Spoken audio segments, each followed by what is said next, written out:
নমস্কার, এখন আজকের সংবাদ শিরোনাম দেখছেন, এরপর বিশদ বিবরণে যাব। রিঙ্গার সিলেক্টেড স্যালাইন নিষিদ্ধ করা হলেও তা ব্যবহার করা হচ্ছে গ্রামীণ স্বাস্থ্যকেন্দ্রগুলোতে। প্রয়াগরাজ কুম্ভ মেলায় 19 নম্বর সেক্টরে একটি তাঁবুতে বিকেলে আগুন ধরে যায়। নির্ধারিত সময়ের প্রায় 3 ঘন্টা পরে যুদ্ধবিরতি শুরু হলো গাজা ভূখণ্ডে।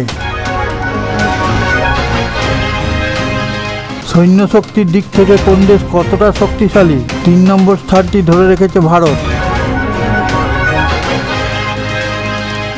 কুচবিহারের বাসিন্দা মদন মণ্ডল এবং মৃদুল মণ্ডল একটি লরি তাদের চাপা দিয়ে চলে যায়।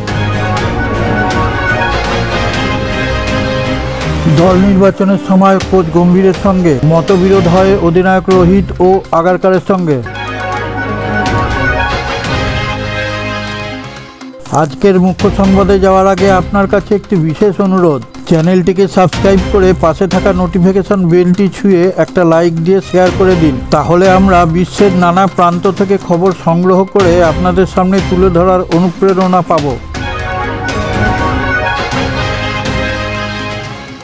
মেদিনীপুর মেডিকেলে এক প্রসূতির মৃত্যুর পর পশ্চিমবঙ্গ ফার্মাসিউটিক্যালস নামক একটি সংস্থার রিঙ্গার সিলেক্টেড স্যালাইন বিতর্ক চলাকালীন স্বাস্থ্য দপ্তর এই স্যালাইনকে নিষিদ্ধ ঘোষণা করেছে। তা সত্ত্বেও ব্যবহার করা হচ্ছে বলে অভিযোগ নদিয়ার পলাশীপাড়ার প্রীতিময়ী গ্রামীণ স্বাস্থ্যকেন্দ্রে।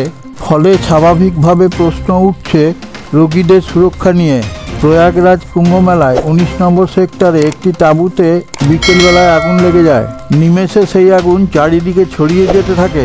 আগুনের গ্রাসে চলে যায় আরও বেশ কয়েকটি তাঁবু। কিসের থেকে আগুন লাগলো সে বিষয়ে এখনও জানা যায়নি। গ্যাস সিলিন্ডার থেকে আগুন লেগেছে বলে অনুমান করা হচ্ছে। আগুনের জেরে প্রায় 50টি তাঁবুর ক্ষতিগ্রস্ত হয়েছে বলে জানা যাচ্ছে। নির্ধারিত সময়ে 3 ঘন্টা পর যুদ্ধবিরতি করা হলো গাজা ভূখণ্ডে।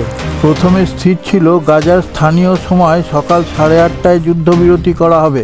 ইসরায়েল এবং প্যালেস্টাইনের সশস্ত্র সংগঠন হামাসের মধ্যে যুদ্ধবিরতি শুরু হবে, কিন্তু হামাসের বিরুদ্ধে শর্ত ভঙ্গ করার অভিযোগ তোলে প্যালেস্টাইন। সেই কারণেই 3 ঘন্টা পিছিয়ে যায় যুদ্ধবিরতি। সৈন্য শক্তির দিক থেকে কোন দেশ কতটা শক্তিশালী সেই তালিকা প্রকাশ করল গ্লোবাল ফায়ার পাওয়ার ইন্ডেক্স। সেখানে ভারত তার নিজেদের স্থান বজায় রেখেছে। অন্যদিকে পাকিস্তানের অবনমন হয়েছে। যদিও ফৌজি ক্ষমতায় ইন্ডিয়ার থেকে এক ধাপ উপরে রয়েছে চীন। কুচবিহারের নিশিগঞ্জের বাসিন্দা মদন মণ্ডল এবং মৃদুল মণ্ডল বাইকে করে বাড়ি ফিরছিলেন। বাইক চালাচ্ছিলেন 50 বছর বয়সী মদন মণ্ডল এবং পিছনে বসেছিলেন তার ছেলে 25 বছরের মৃদুল মণ্ডল। উল্টো দিক থেকে বেপরোয়া ছুটে আসছিল একটি লরি।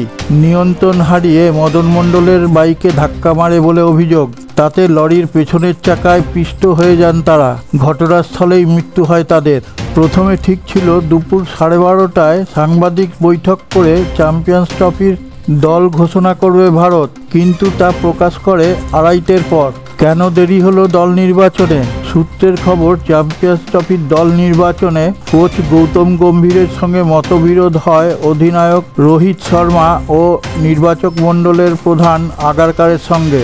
আপনি ভিডিওটি যে জায়গা থেকে দেখছেন সেই জায়গার নামটা কমেন্টে লিখে পাঠালে আমরা আপ্লুত হব।